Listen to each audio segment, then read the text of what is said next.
My self Atul Pathak advocate.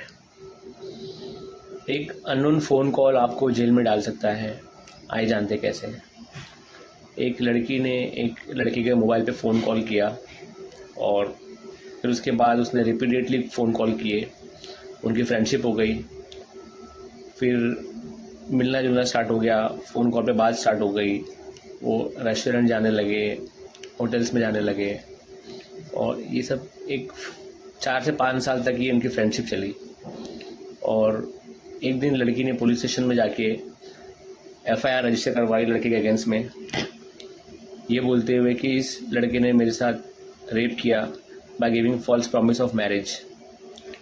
और होता क्या है, एफआईआर के बाद इमीडिएटली ऑफेंस नॉन बेलेबल है 69 ऑफ बीएनएस एक्ट।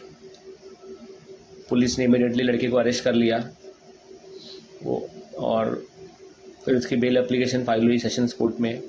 कोर्ट ने बेल एप्लीकेशन रिजेक्ट कर दिया, ये बोलते हुए कि इन्वेस्टिगेशन अभी चालू ऑनगोइंग है, तो this is not a fit case to grant bail. और आज करीबन वो लड़का 1.5 महीने से जेल के अंदर है। वो फर्स्ट टाइम ऑफेंडर है, कोई क्रिमिनल बैकग्राउंड नहीं है। और एलिगेशन ये है कि उसने मेरे साथ रेप किया by giving false promise of marriage, और उसने ये चीज़ 4 to 5 ईयर्स तक चली है। ऐसा नहीं कि एक दिन में हो गया, ये 4-5 साल तक कंटिन्यू उसने फिजिकल रिलेशन बनाया।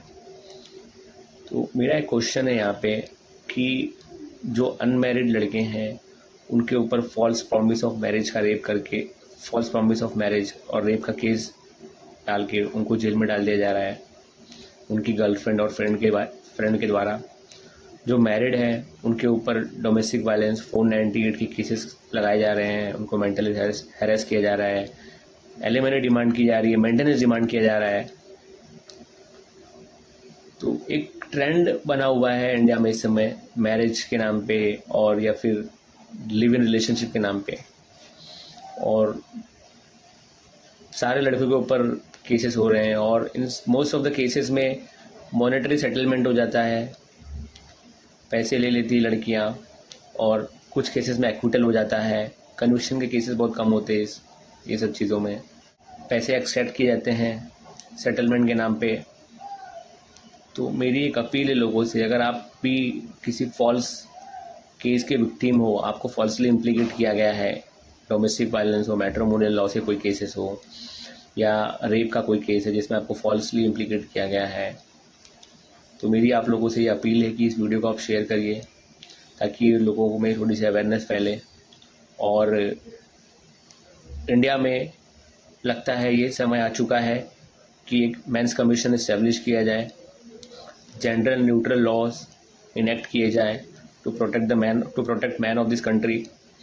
और एक हार्श लॉ की इनेक्टमेंट की ज़रूरत है जिसकी पनिशमेंट बहुत हार्श होनी चाहिए, ताकि ये जो फॉल्स केसेस हैं जो लड़कियां फाइल कर रही हैं अपने पार्टनर, अपने हस्बैंड या अपने बॉयफ्रेंड के अगेंस्ट में, उनको जहाँ पे फॉल्सली इम्प्लीकेट किया जा रहा है, जहाँ पे जेन्युइन केसेस है मैं उनकी बात नहीं कर रहा हूँ, जहाँ पे जेन्युइन रेप का केस है या जेन्युइन डोमेस्टिक वायलेंस है, क्रूएलिटी है, बट जो फॉल्स केसेस फाइल हो रहे हैं टू एक्सेप्ट मनी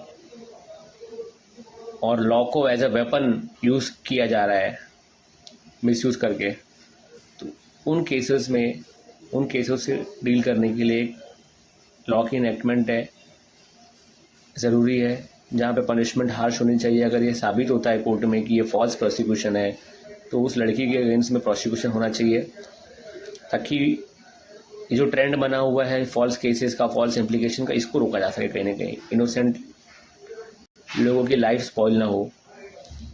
आज वो लड़का 1.5 महीने से अंदर है। कोई फिलहाल ये अपील है, इस वीडियो को शेयर करें, हमारे लेजिस्लेचर जो पार्लियामेंट में लॉ इनेक्ट करते हैं वहाँ तक पहुँचाया जाए, ताकि जेंडर न्यूट्रल लॉज इनेक्ट किए जाएं, इक्वालिटी हो, फेयरनेस हो। आज सारे मैट्रिमोनियल लॉज या वुमेन सेंट्रिक लॉज बायस हैं, फेवरिंग है वुमेन को। फैक्ट कितना भी अच्छा हो केस का, कोर्ट नहीं सुनती, आपके फैक्ट के ऊपर कोई नहीं जाता है, बिकॉज लॉ आपके अगेंस्ट में है। सो इस वीडियो को शेयर करिए। Thank you for watching legal help.